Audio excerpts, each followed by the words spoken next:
Bonjour, bienvenue dans votre météo financière spéciale élection américaine. Évidemment, on s'attendait à pouvoir vous commenter un résultat et puis vous en donner un peu les conséquences sur les marchés financiers. On n'aura pas ça aujourd'hui puisqu'on n'aura pas de résultat à court terme, on n'aura sans doute pas non plus de résultat à moyen terme, on va devoir attendre. Mais ce qui est intéressant, c'est de constater plusieurs choses. D'abord que la grande vague bleue qu'on attendait ne s'est absolument pas produite et que par conséquent, on aurait pu avoir une réaction de marché qui soit un peu inquiète et on a finalement des marchés qui réagissent de manière assez sereine. Donc il ne faut peut-être pas finalement exagérer l'impact de cette élection sur le comportement des marchés financiers. La réaction très sereine des marchés aujourd'hui, alors qu'on a un résultat qui n'est pas du tout celui qui était attendu, vient nous montrer que les marchés financiers peuvent porter leur attention sur autre chose et en particulier, au-delà du résultat de cette élection, sur ce qui peut importer plus pour eux, les conséquences de cette pandémie et puis surtout l'espoir de voir arriver des vaccins qui seraient évidemment un facteur favorable pour les marchés. Donc tout ça pour dire qu'il ne faut peut-être pas, au-delà de la période de très court terme avec l'incertitude qui peut amener à s'interroger, mais il ne faut quand même pas oublier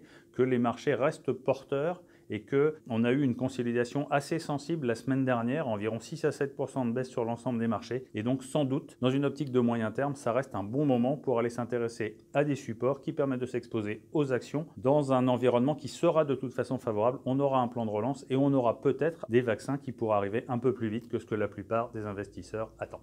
Et puis surtout, n'oubliez pas, en début de semaine prochaine, la météo financière qui nous permettra à la fois de commenter l'ensemble des performances de tous nos supports et puis de revenir sur le résultat de l'élection américaine. On pense qu'on aura cette fois le nom du gagnant et on pourra vous donner tous nos commentaires sur les conséquences pour l'évolution des marchés à venir.